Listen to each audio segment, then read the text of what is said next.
Okay, I think I'll just go in directly, right? For the first question that actually I want to pose, or maybe just sharing, right, from Encik Faizal, in the sense of Amanah Raya. We've been talking about, Amanah Raya is actually one of the key parties sponsoring also. So what's actually the Amanah Raya's pivotal role, right, in the whole scheme of things, in the sense of estate administration, planning, or even, in fact, in the sense of the extended version of the legacy planning in the universe of that?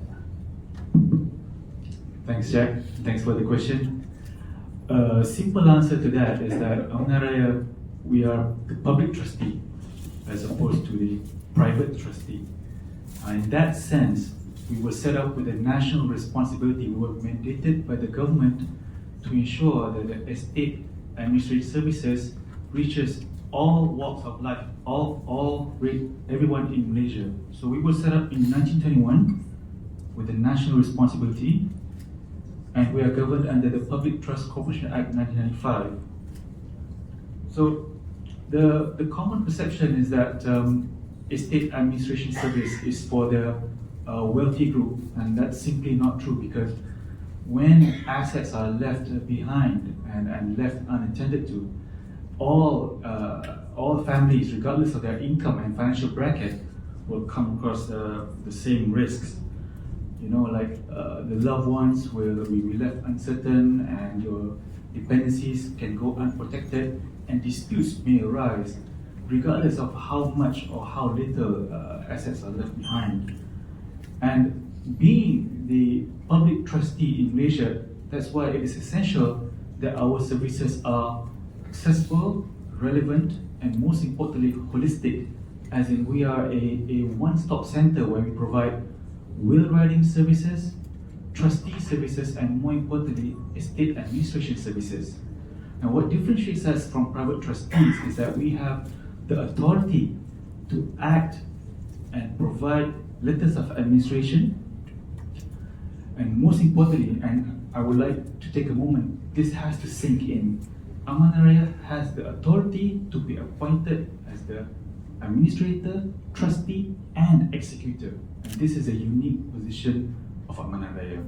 And I can't stress enough, again, one of the benefits of having these conferences is that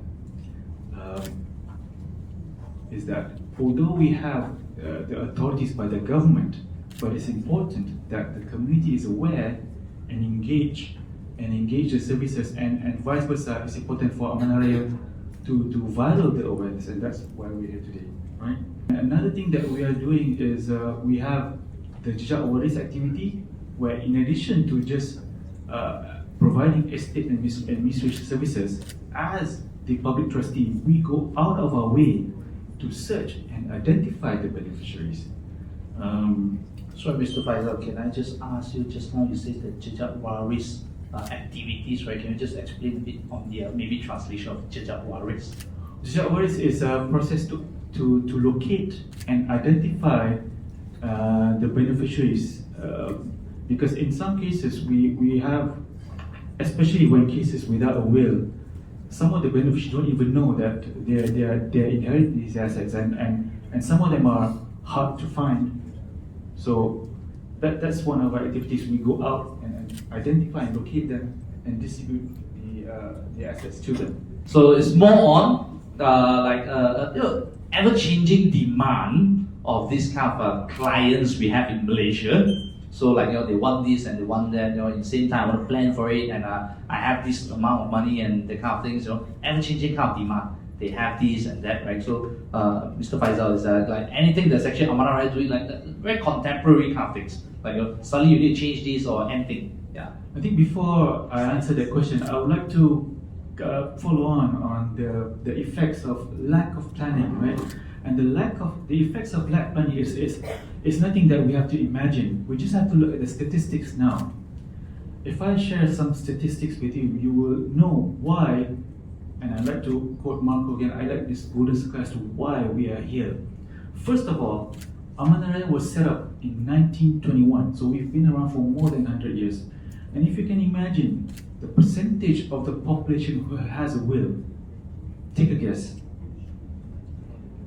An abysmal 5%. Okay? And because of that, what is the consequences? You say, so what? So what if no one has a will? Well, to date, there are assets in the system which are in the limbo because they have not been handed down and they are involved in disputes. How much is this asset? Take a guess. Approximately 65 billion ringgit. Now, is that a lot? Is that a lot? Now, I'll put it in context. How big is the Malaysian economy? About 1.3 trillion, right? If I assume the economic multiplier to be 1, that means 5% of the economy is in a limbo. Why? Because we don't care. Because of lack of planning. We take these things for granted. And I'm assuming economic multiplier is 1. And let's say if it's 2, that means 10% of the economy could have been utilized better. Right? So that's why we're so into this, to create awareness. We're solving a national problem. We're solving a national problem, right? So what is Amanah Raya doing about this? We are trying to make our services accessible to everyone. So recently, we launched our My Amanah Raya app. And My Amanah Raya app is essentially bringing our services into your phone. And through the app, you can connect to our agents, seek consultation, make appointments, right? And that's for will writing services. Of course, we are aware that we have trust services as well and estate administration service. So not everybody is too comfortable to do their will through the app. Of course, our agents will practice customer confidentiality, etc. But for more privacy and more delicate cases, we have 20 branches throughout Malaysia where we encourage our clients to walk in, where our representatives will provide private consultations. Because let's face it, death in a family is something that we don't prepare, we don't think about every day, and it's the inevitable. So when something like this happens, often families do not know how or where to begin. So that's why Amanah Raya is here, and we've made our services affordable. For example, our will now is 1,200 ringgit, and people can avail for 12-month 0% installment through certain credit cards. So if people tell me I don't have money, I won't accept this excuse anymore. Okay, so you can get a will from the app and pay through credit card 0%. Walk into our 20 branches available, and all our services are available on our website as well. Yeah, thank you, Jack. Just for clarity, it's actually not selling. It's actually just FYI in the sense of how flexible and how to make it affordable in the sense of the concept. But I mean, a great example in the sense that if we want to sell, we have much more product. But in fact, yeah, sorry. Sorry, I just want to continue that. I mean, will writing is one of the basic services. I mean, this is, if anybody's talking about estate planning, before talking about trust or anybody, we must have a will first, right? And of course, we've evolved throughout the years. Recently, we've launched our Hibaku product, and this is especially relevant for Malaysians, whereby there is a huge awareness challenge to Amanah Raya to clearly clarify the advantages of will writing as opposed to the father-in-law. I think this is the myth or the challenge we have, because a lot of Muslims out there feel that father is the substitute to will, which is simply not true. Will helps to ease the estate administration process and, more importantly, avoid disputes from happening. And of course, in addition to the Hibaku, Hibaku is a method where for Muslims it's a legally permissible way for them to transfer their assets while they're alive. And of course, I would say to people who want to avail for our Ferrari of our services, they should avail for our trust setup, where the arrangement is not just a one-time hand-me-down.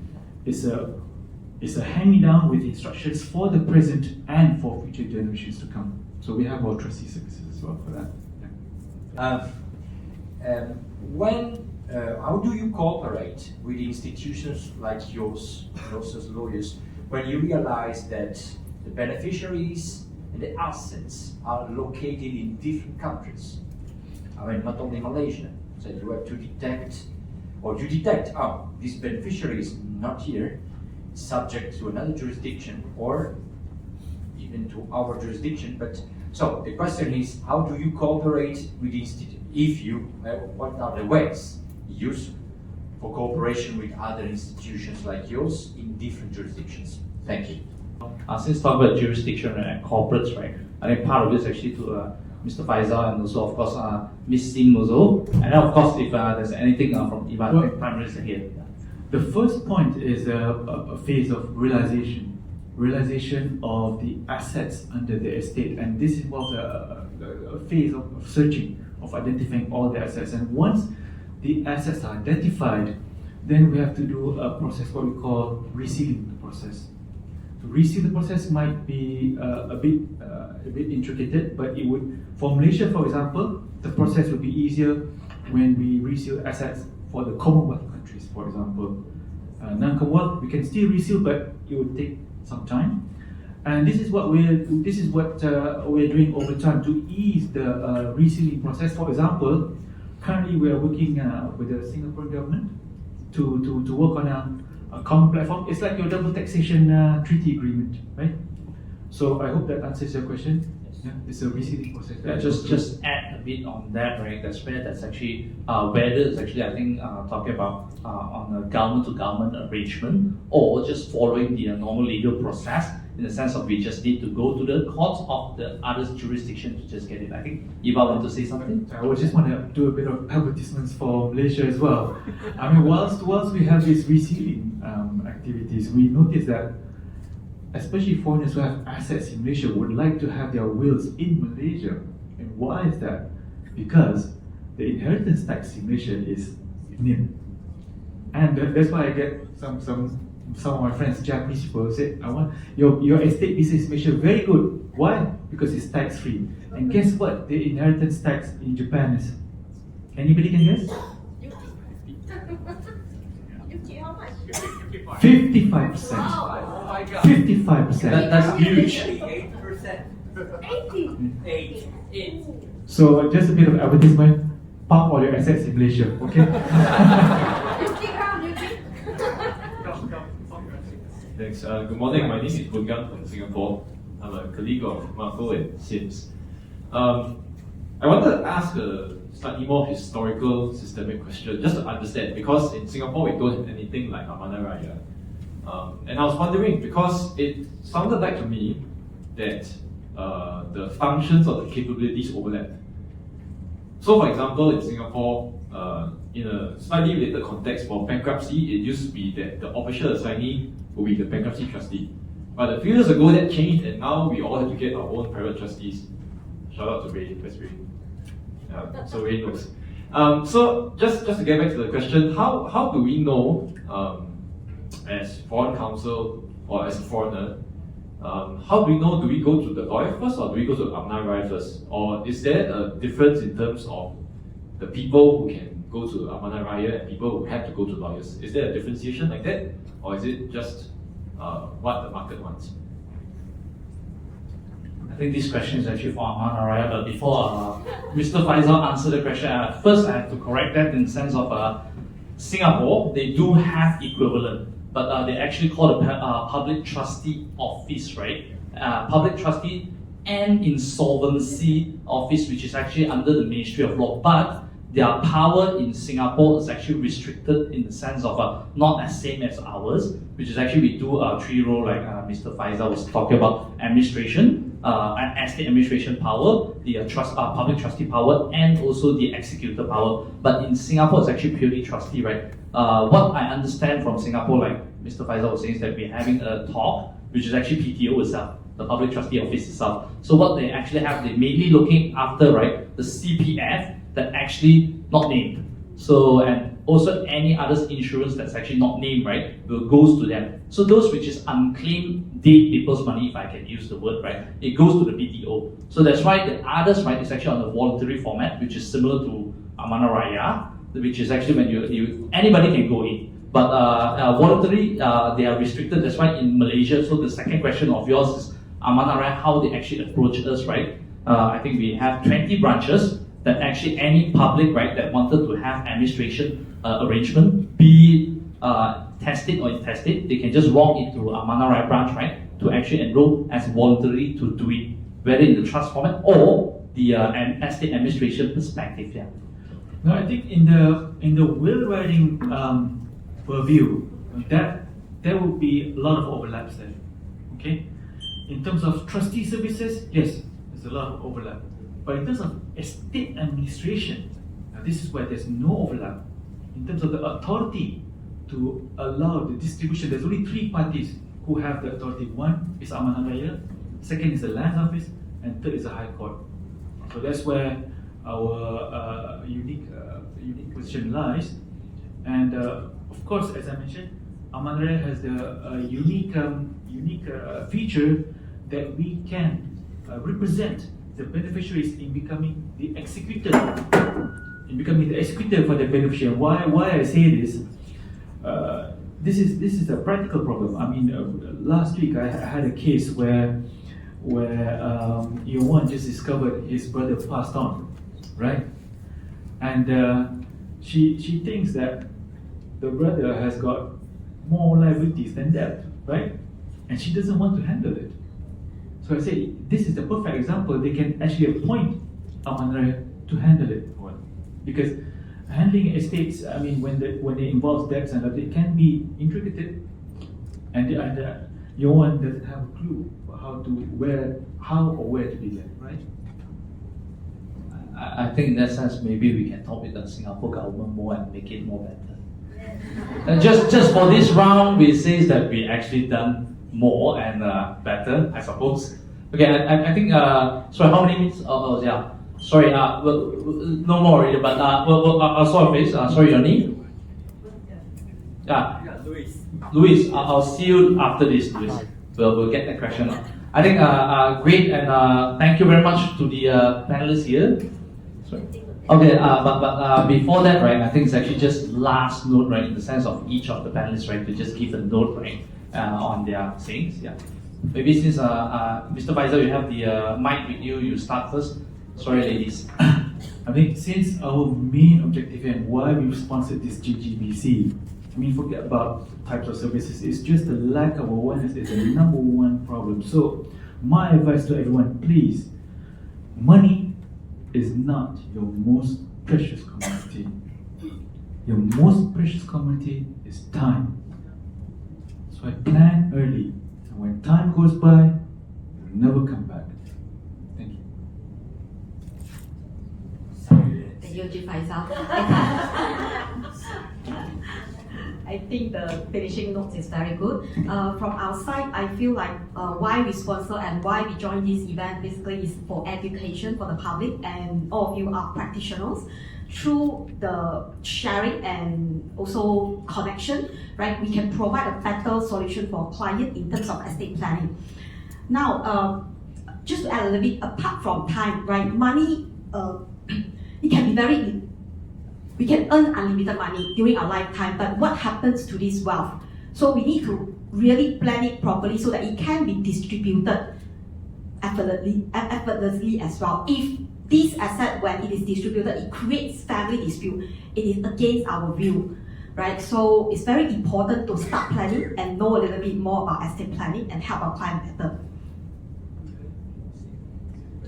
30 seconds, because the guy was looking at me. Okay, I think it's keeping the harmony in the family, because I think money and whatnot, I think Feizal as well as Eva has spoken about it, but when we practitioners look at the issue, is always how to maintain and have the harmony maintained for generations to come, right? I think Chinese, we have a proverb that wealth doesn't last for 3 generations. Now I realize it's 2 generations, because if you talk to your kids today, what you want to be in the future, they say, I want to be a YouTuber, a TikToker. Nobody says I want to be a practitioner anymore, right? So that worries us a lot. So that's the reason why our JGBC as well, education, and we are spreading. And hopefully with this opening, we are able to have a more meaningful discussion after all the other panel discussion, and we stay in this network and to grow and leverage. Thank you.